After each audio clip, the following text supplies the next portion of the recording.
out there? This is Wakeangel2K1, and check it out. I totally didn't expect it, but the modern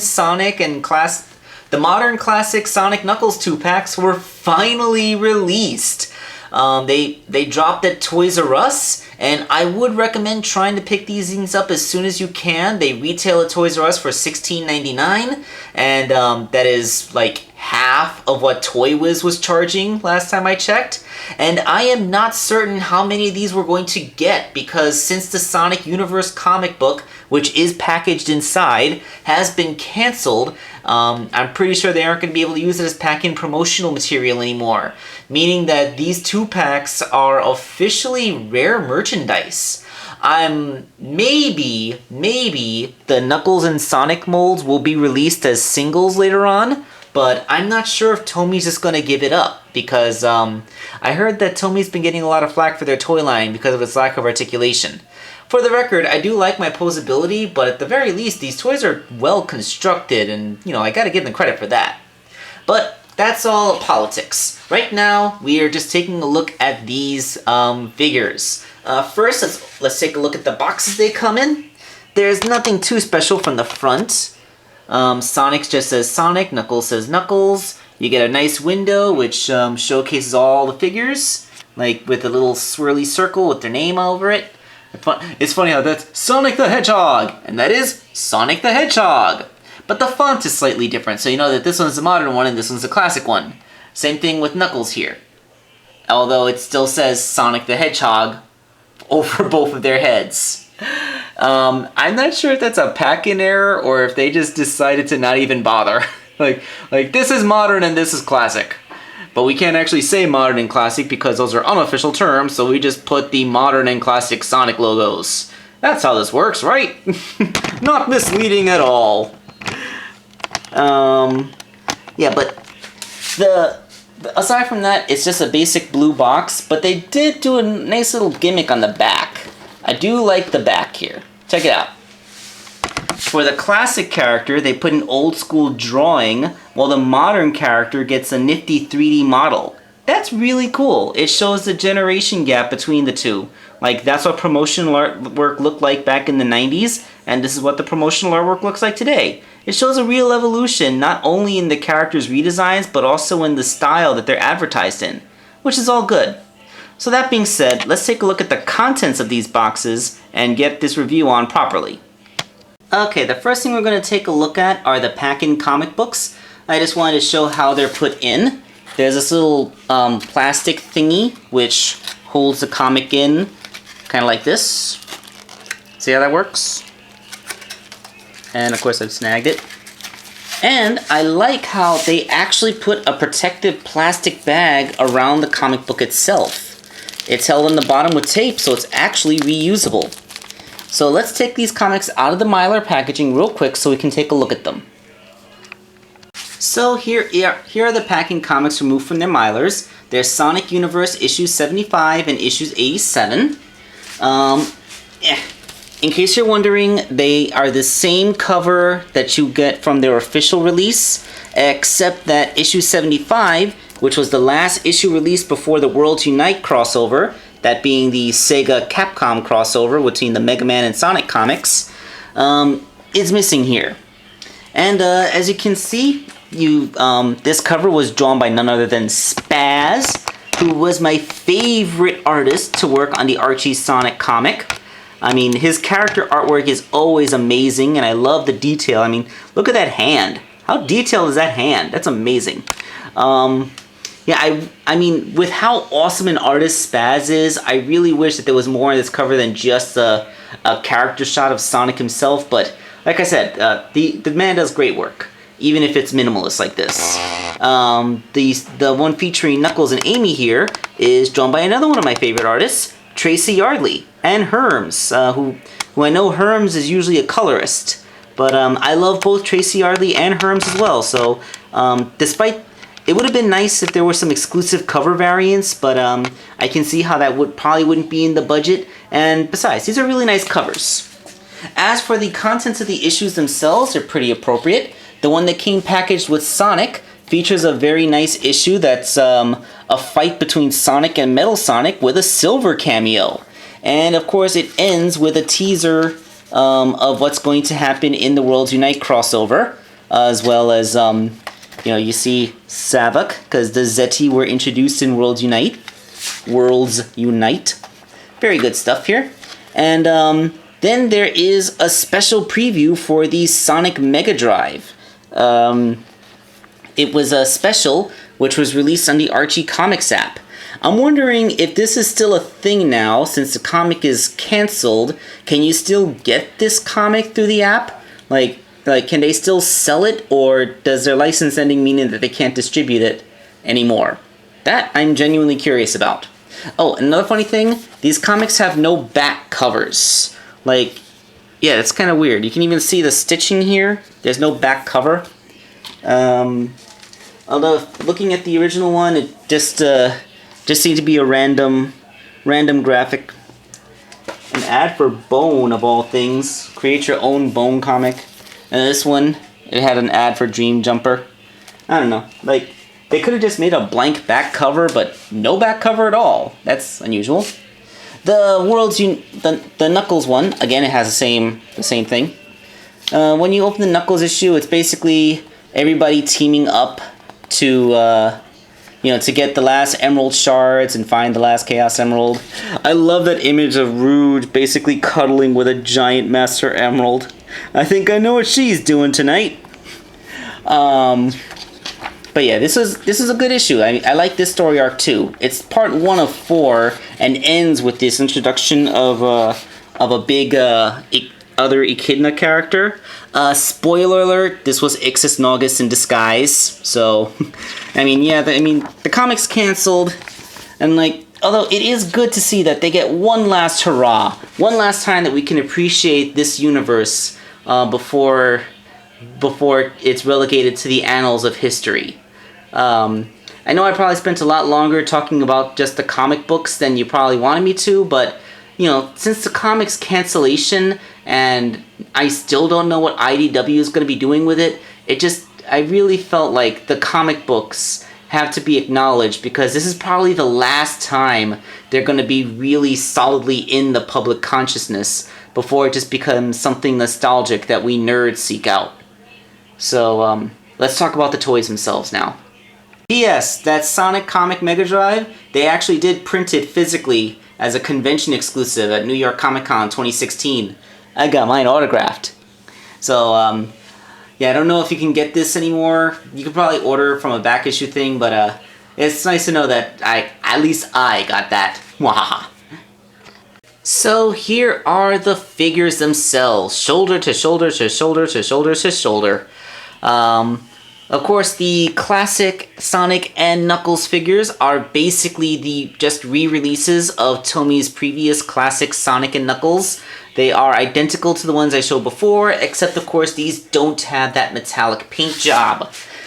Quick breakdown of the articulation. The head moves, although on Knuckles it's restricted because for some reason his tail goes up instead of down, so it hits his dreads. Also, mine has an extremely loose head. It kind of wobbles around up there. Then he, of course, has universal shoulders, wrist swivels, universal hips, and ankle swivels. So, pretty much the exact same articulation loadout as the Jazzwares classic figures, minus the waist joint. So, I guess, a quick little bit of comparison. Here is Jazzwares Classic Sonic, just to show the height difference. Also, this one, like I said, has a solid head rather than a hollow one, so it is of course a bit more top heavy. I've made modifications to my figure's legs so that he can stand easily, although that does not mean that I fuse his legs, his still move. See? They move just fine. Just in case somebody thinks that I got rid of the top heaviness by gluing his hip joints, because I really wouldn't like to do that. Alright, so let's talk about the new molds from the set, because I'm pretty sure that's what everyone's here for. Alright, so here we have the eponymous modern Sonic and Knuckles figures. Knuckles looks really tall. Actually, I'm pretty sure canonically speaking, Knuckles is supposed to be a little bit taller than Sonic, even in the proper universe as opposed to the Boom universe. But they just kind of look a little bit differently scaled. I think it's because Knuckles' face is wider as well as bigger. It comes across less like he's taller and more like they just made his character to a slightly bigger scale. That seems a little bit weird.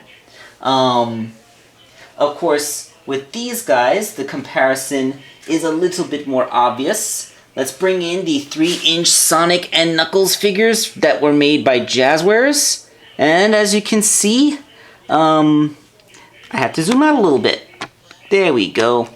If these look a little bit weird, that's because these are the ones from the All-Stars Racer vehicles. So that's why this Knuckles has a really wide-legged stance, so it's to sit in his ATV, and Sonic has open hands. But as you can see, the two Sonics are almost exactly the same height, although the proportions are slightly different. The Tomy one has a slightly larger body, but that might and his hips look bigger, mostly due to the way the legs attach to the body, and also he appears to have a slightly larger face. Even when I pull Sonic up so he's no longer looking slightly forward, yeah. Knuckles, same deal. The figures are almost the same height, but because of the way the figures are constructed, the body is slightly taller in proportion to the size of that body, and this time Knuckles even has a slightly bigger head. Like I said, Knuckles just looks like they scaled him up by maybe just like 5%. It's not that much, but it is just enough to be noticeable. Of course, the articulation of these figures is, they're Tomy, so you're going to get a swivel head. On Sonic's, the head swivel is extremely tight. You're going to get universal shoulders, but unlike the classic figures, there is no movement at the wrists. You're going to get forward and backwards moving hips, but no ankle rotation. So these guys actually have articulation that's on par with their boom counterparts rather than their classic counterparts. And if you see me handling this figure weirdly, it's because, yes, the Sonic figure is very top heavy. You don't have to get him to lean forward as extremely as the Jazzwares figures, but he has peg holes in his feet, but they're not compatible with the Jazzwares stands, and he doesn't come with a stand.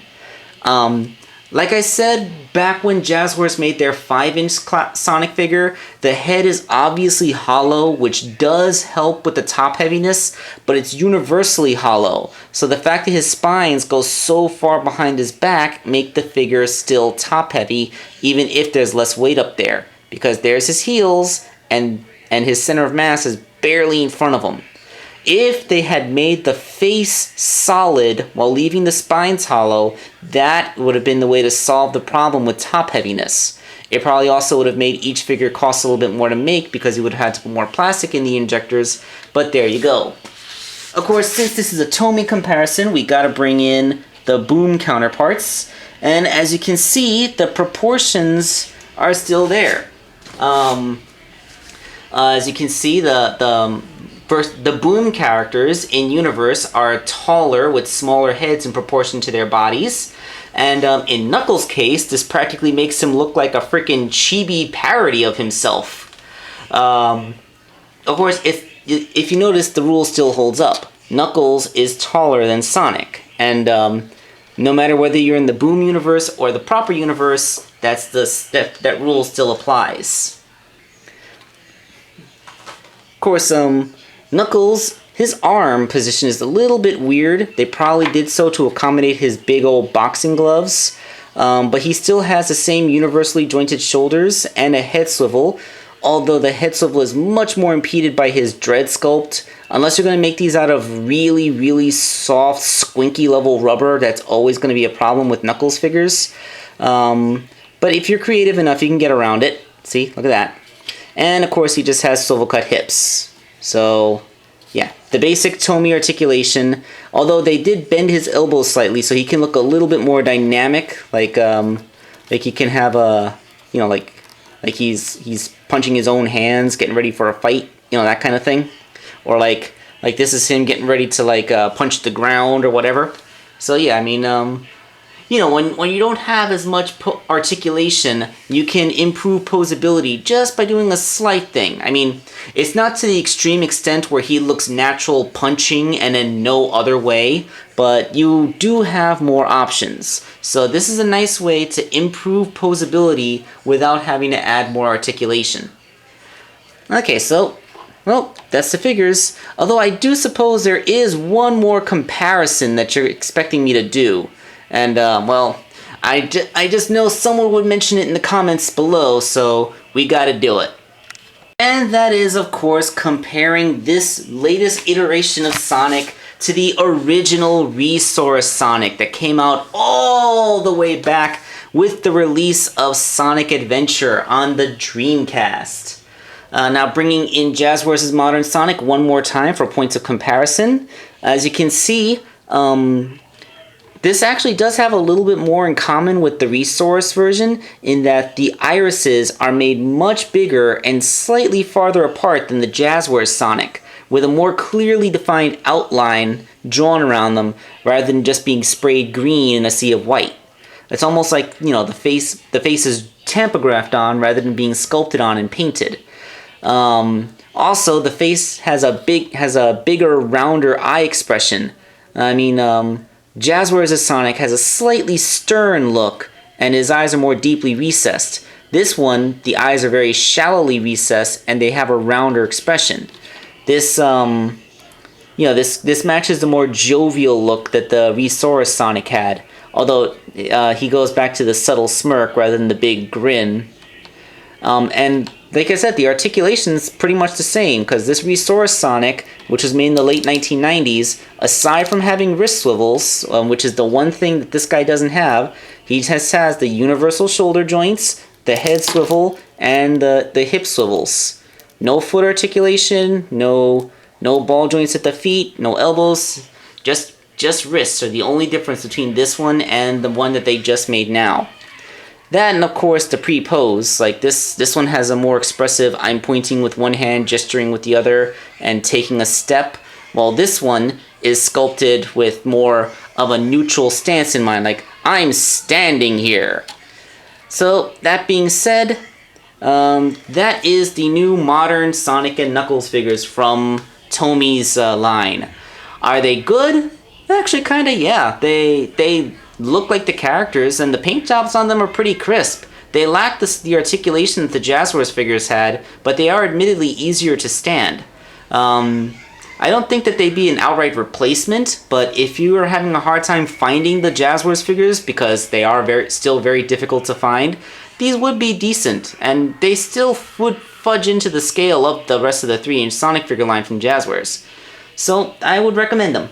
This is Wakeangel2K1 signing off.